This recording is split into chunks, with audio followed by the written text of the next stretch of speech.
Est-ce que le soleil, c'est bon pour la santé? Comme le chocolat et plein d'autres choses dans la vie, la lumière du soleil est bonne pour la santé, tant qu'on n'en abuse pas.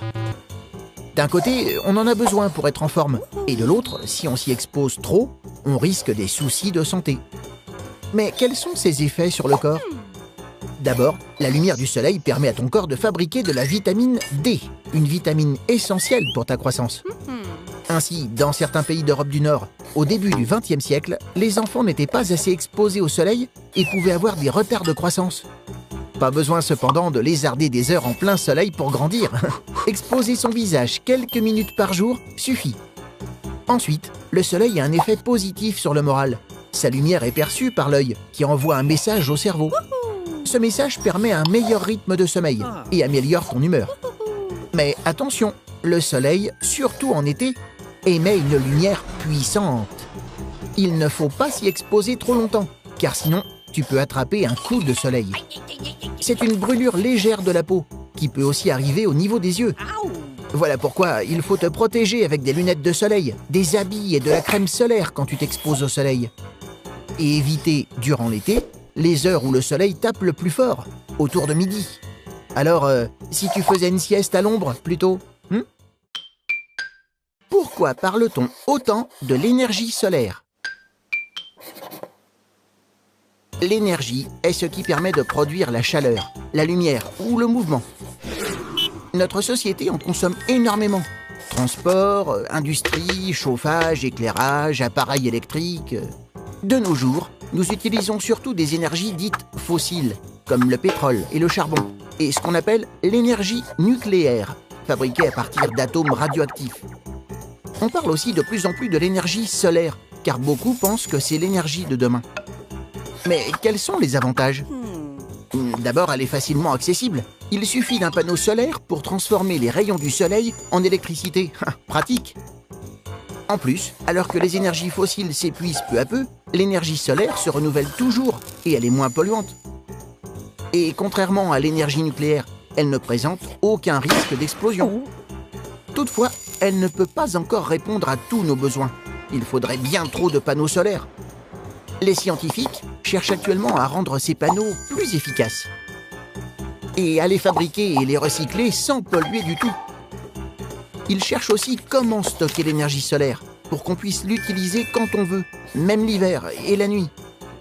Et pour un futur sans pollution, ils s'intéressent également à d'autres formes d'énergie propre, comme celle du vent et des marées.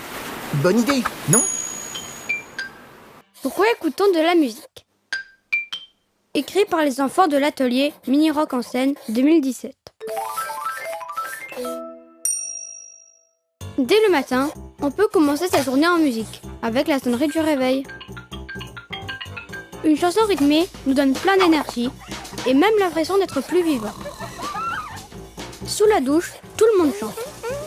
Fort, faux et même sans connaître les paroles. On se lâche. Quand on rappe à la récré entre copains, on se rassemble et ça fait du bien. Quand on met de la musique dans une fête, c'est là qu'on commence vraiment à s'amuser, à danser, à s'éclater. Et quand on s'ennuie, on peut écouter de la musique pour s'occuper un peu. Une chose est sûre, le rap et la musique classique ne font pas le même effet. Douce ou très rythmée, une mélodie peut nous détendre quand on est fatigué et nous réconforter quand on est triste. Certaines paroles peuvent nous faire éclater de rire ou nous mettre en colère. Et la voix d'un chanteur peut même donner des frissons ou nous énerver.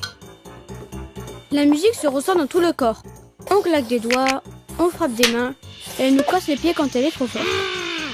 Parfois, à force d'entendre le même morceau, on finit par le connaître par cœur, même si on ne l'aime pas. En tout cas, tout le monde écoute de la musique, et ça, depuis toujours. Pourquoi passe-t-on de plus en plus de temps sur les écrans? Aujourd'hui, tout le monde a le nez collé au téléphone pour jouer, lire, regarder des vidéos. Les smartphones et les tablettes sont devenus si performants qu'il est difficile de résister à toutes les possibilités qu'ils offrent. Et même quand on n'a pas de portable, impossible d'éviter la télé, l'ordinateur, le smartphone du copain. Mais quelle place accorder aux écrans dans ta vie? Tout est question de dosage, car on observe que le développement du cerveau est ralenti quand on passe trop de temps sur un écran. Or, quand on est enfant, le cerveau, comme le corps, est en pleine croissance. C'est le cas pour les bébés, qui mettent plus de temps à enrichir leur vocabulaire si la télé est toujours allumée chez eux. Les spécialistes recommandent donc d'éviter les écrans le plus possible avant 3 ans. Alors, pour profiter du meilleur des écrans, voici quelques conseils que tu peux suivre. Utilise l'ordi ou la console de jeu à plusieurs, mais pas tout seul dans ton coin. Car certains enfants habitués à passer du temps devant les écrans en oublient parfois d'aller vers les autres. Ensuite, la télé, l'ordi, la tablette doivent rester dans le salon. Et pour être sûr de bien t'endormir, pas d'écran avant de te coucher. Et surtout, respecte la limite fixée par tes parents pour le temps consacré aux écrans. Comment soigne-t-on le cancer ? Il y a plusieurs manières de soigner le cancer, car il y a différents cancers. Cette maladie apparaît quand des cellules se dérèglent, puis se multiplient. Et comme nous avons des milliards de cellules partout dans le corps, il existe des cancers des os, de la peau, du sang, du foie, de la poitrine, des poumons. En plus, la façon de traiter un cancer dépend aussi de son stade de développement, s'il vient de se déclarer ou s'il est là depuis longtemps. Mais alors, un cancer, ça peut vraiment se guérir ? Oui, et plus il est découvert tôt, plus il est facile à combattre. Et aujourd'hui, la médecine détecte les cancers de plus en plus tôt. Une fois repéré, il y a 3 principaux traitements contre un cancer. D'abord, la chirurgie, qui permet de retirer une tumeur, une boule constituée d'un amas de cellules cancéreuses.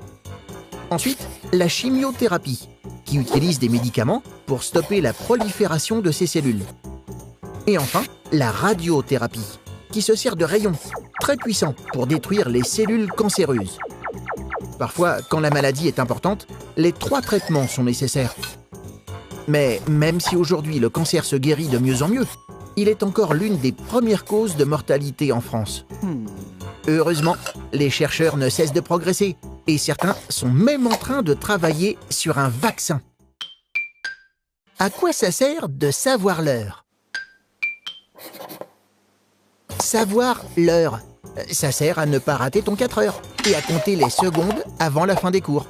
L'heure aide tout le monde à se synchroniser, c'est-à-dire à se coordonner sans même y penser. Elle permet de se repérer dans la journée, comme les numéros des pages permettent de se repérer dans un livre. Mais d'où ça vient, les heures ? Le premier instrument de mesure du temps jamais inventé, plus de 2000 ans avant Jésus-Christ, c'est le cadran solaire. Grâce à l'ombre que le soleil projette au sol, tu peux estimer quelle heure il est. À midi, l'ombre est minuscule. Au coucher du soleil, l'ombre s'étire, s'étire, s'étire. Du coup, si une tige est plantée sur un repère gradué, l'ombre de cette tige va se déplacer tout au long de la journée et marquer les heures. Très tôt, la journée a été divisée en 12 heures, mais on parle alors d'heures de soleil. Et comme l'hiver, les journées sont plus courtes, les heures d'hiver d'un cadran solaire sont plus courtes que celles d'été. Il faudra attendre l'invention des premières horloges à pendule, en 1659, par Christian Huygens, pour avoir un décompte des heures précis et constant.